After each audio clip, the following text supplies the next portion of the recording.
Facebook under growing scrutiny after reports claim a data analysis firm linked to the Trump campaign retained the personal information of more than 50 million users without their permission. Facebook says it is conducting an investigation, but on Capitol Hill, lawmakers from both sides of the aisle are demanding answers. The question is, who knew it? When did they know it?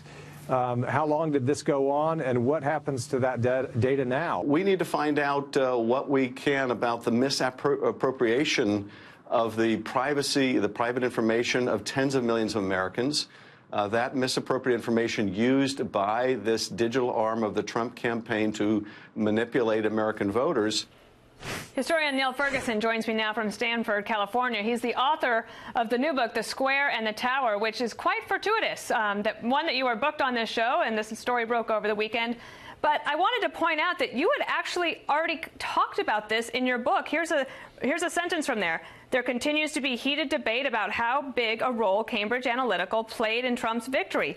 Probably its psychographic profiling of individual voters was less important than its chief executive, Alexander Nix, implied. And then, Neil, if you'll bear with me, listen to Brad Parscale. He was on 60 Minutes last October, and he said basically that he didn't even think psychographics worked. Watch.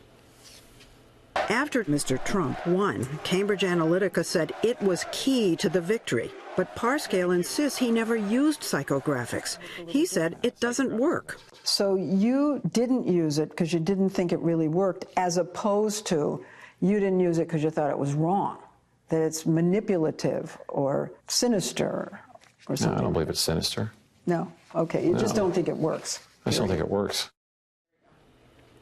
Neil, what do you make of all of this? Because the story over the weekend was quite explosive, and Facebook now, I guess, thinking, is it the victim or the accomplice in this situation?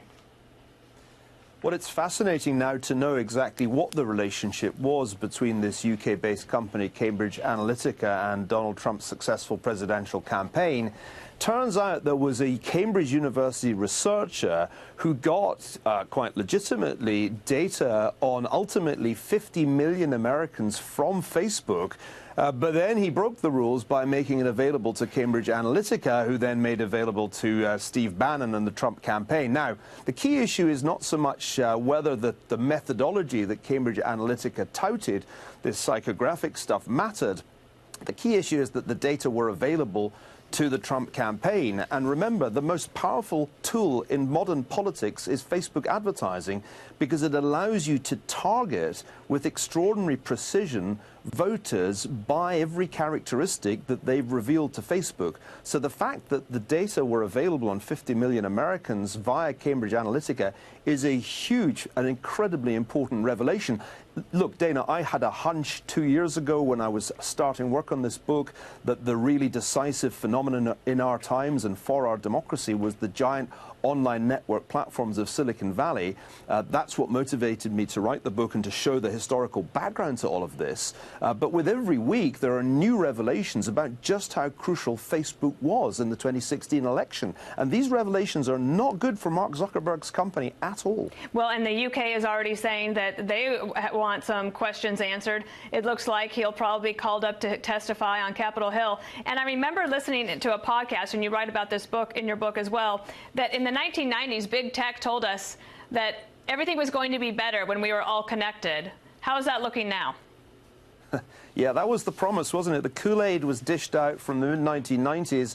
When everybody's connected, everything will be awesome. And Mark Zuckerberg was making this argument just a couple of years ago that he was building a global community. We're all going to get together and share cat videos, and it was going to be just wonderful. And then we'd solve climate change and so forth. But actually, as I try to argue in my book, The Square and the Tower, there are all kinds of terrible problems with hyper-connectivity. If everybody is connected, two things happen. Number one, polarization. The social network platforms propel people out across the ideological spectrum to the far right and the far left. Number two, crazy stuff goes viral. And there's a third problem, which is really crucial here, and that is that these networks are extremely easy for foreign actors, not necessarily well-intentioned, to intervene in our public life. And that, of course, is, as we all know and have known now for some months, is what the Russians did.